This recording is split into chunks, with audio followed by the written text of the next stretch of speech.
नमस्कार, बहुत स्वागत है आपका न्यूज़ 18 का डिजिटल प्लेटफॉर्म आप देख रहे हैं। मैं हूं आपके साथ रितु सिंह। और ईरान, इजराइल, अमेरिका के बीच जारी तनाव के बीच हमले जो हैं वो लगातार दोनों तरफ से किए जा रहे हैं। ऐसे में आज क्या अपडेट है, कहां पर हमले हुए हैं, क्या दावे किए गए, सब कुछ आपको इस वीडियो में बताएंगे। तो सबसे पहले देखिए बात बगदाद की, जहां अमेरिकी दूतावास परिसर के हेलीपैड पर मिसाइल गिरने की एक खबर है। अल जजीरा के एक रिपोर्ट के मुताबिक इराकी अधिकारियों के हवाले से खबर मिली है कि बगदाद स्थित अमेरिकी दूतावास परिसर के अंदर बने हेलीपैड पर एक मिसाइल गिरी है। ग्रीन जोन में बने हुए इस दूतावास से धुआं उठता देखा गया है। ये इलाका पहले भी ईरान समर्थित मिलिशिया के रॉकेट और ड्रोन हमलों का निशाना बनता रहा है। अमेरिकी दूतावास की ओर से फिलहाल कोई भी त्वरित प्रतिक्रिया इस पर नहीं आई, लेकिन इराक के लिए केवल 4 सुरक्षा अलर्ट पहले से जारी किए गए हैं। इसके साथ ही ईरान युद्ध में अमेरिका ने पहली ज़मीनी फोर्स भेजी है। ये बहुत बड़ा अपडेट है। अमेरिका ने ईरान के खिलाफ युद्ध में अपने पहले ज़मीनी सैनिकों की तैनाती करना अब शुरू कर दिया है। रिपोर्ट के मुताबिक करीब 2500 मरीन ओकिनावा से यूएसएस ट्रिपोली के बीच जो है ये अपडेट निकलकर सामने आ रहा है, ट्रिपोली के साथ रवाना हुए हैं। अब माना इस बीच ये जा रहा है कि इन सैनिकों का इस्तेमाल जो है वो संकट प्रतिक्रिया या फिर ईरानी क्षेत्र के किसी हिस्से पर नियंत्रण के मिशन के तौर पर किया जा सकता है। इससे साफ हो जाता है कि अमेरिका अब इस युद्ध में अपनी सैन्य मौजूदगी धीरे धीरे बढ़ा रहा है। अमेरिका चाहता है कि उसकी जो सैन्य क्षमता है वो उसकी भागीदारी अब और ज़्यादा बढ़ जाए। इसके साथ ही खर्ग द्वीप हमले के बाद ट्रंप का एक बयान भी सामने आया है और ये बयान काफ़ी महत्वपूर्ण है, क्योंकि ट्रंप ने कहा कि ईरान हार चुका है। तो देखिए अमेरिकी राष्ट्रपति डोनाल्ड ट्रंप का ये बयान कि खर्ग द्वीप पर बड़े हवाई हमलों के बाद ईरान पूरी तरह पस्त हो चुका है और अब समझौता चाहता है। ट्रंप ये दावा कर रहे हैं कि अमेरिका ने ईरान के सैन्य ठिकानों पर मिडिल ईस्ट की सबसे ताकतवर बमबारी में से एक की और सभी सैन्य निशानों को तबाह कर दिया। उन्होंने फिर कहा कि तेल ढांचे को जानबूझकर नहीं निशाना बनाया गया, लेकिन अगर हॉर्मुज जल डमरू मध्य में जहाज़ों की आवाजाही रोकी गई तो अमेरिका अपना फैसला बदल ज़रूर सकता है। इसके साथ ही ईरान की अगर बात करें तो यहाँ पर कितने हमले हुए हैं और कहाँ कहाँ तनाव है। देखिए 24 घंटे में कई शहरों पर हवाई हमले हुए, तनाव और बढ़ा।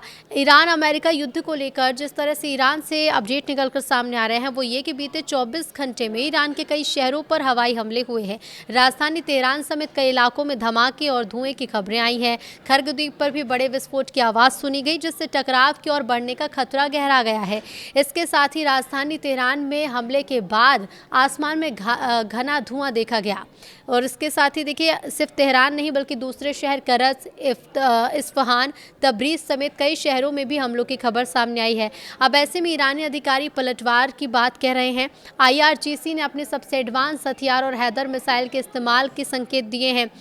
खार्ग द्वीप को लेकर अगर आपको जानकारी दें तो देखिए ये ईरान के तेल निर्यात के लिए सबसे अहम द्वीप माना जाता है।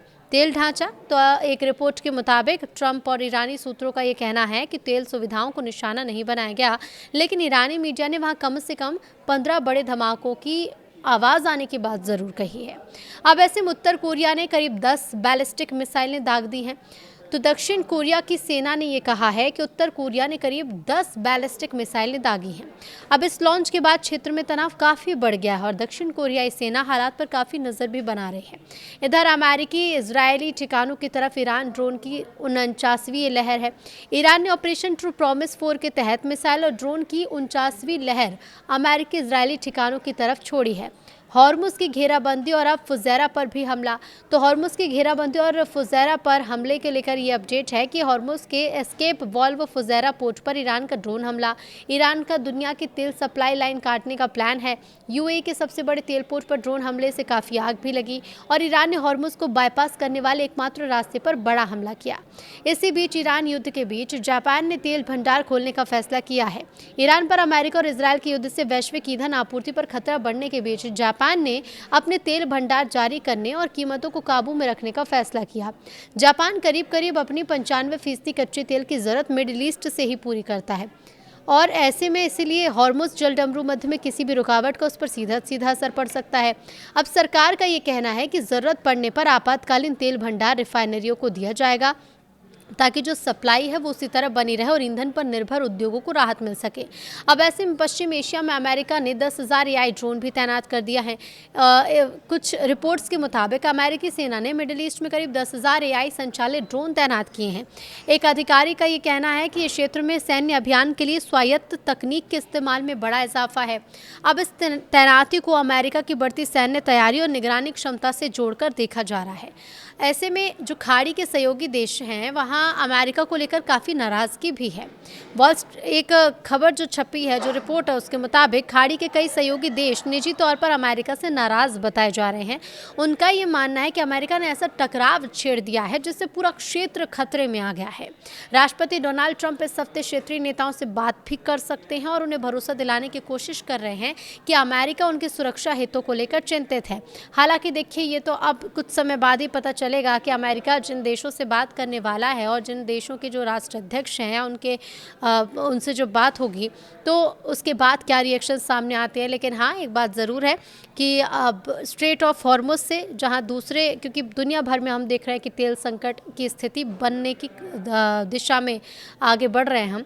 लेकिन ऐसे में भारत की अगर आज की अपडेट बात करें तो देखिए, आज भारत के 2 जहाज़ फिर, यानी कि भारत के झंडे लगे हुए 2 जहाज़ फिर स्ट्रेट ऑफ हॉर्मुज से पार कर, उस रास्ते को पार कर आए हैं। और ऐसे में ये भारत के लिए बहुत अच्छी खबर है कि युद्ध जारी है और उसके बावजूद भारत में तेल संकट ना हो या फिर किसी भी तरह की ईंधन की कमी ना हो।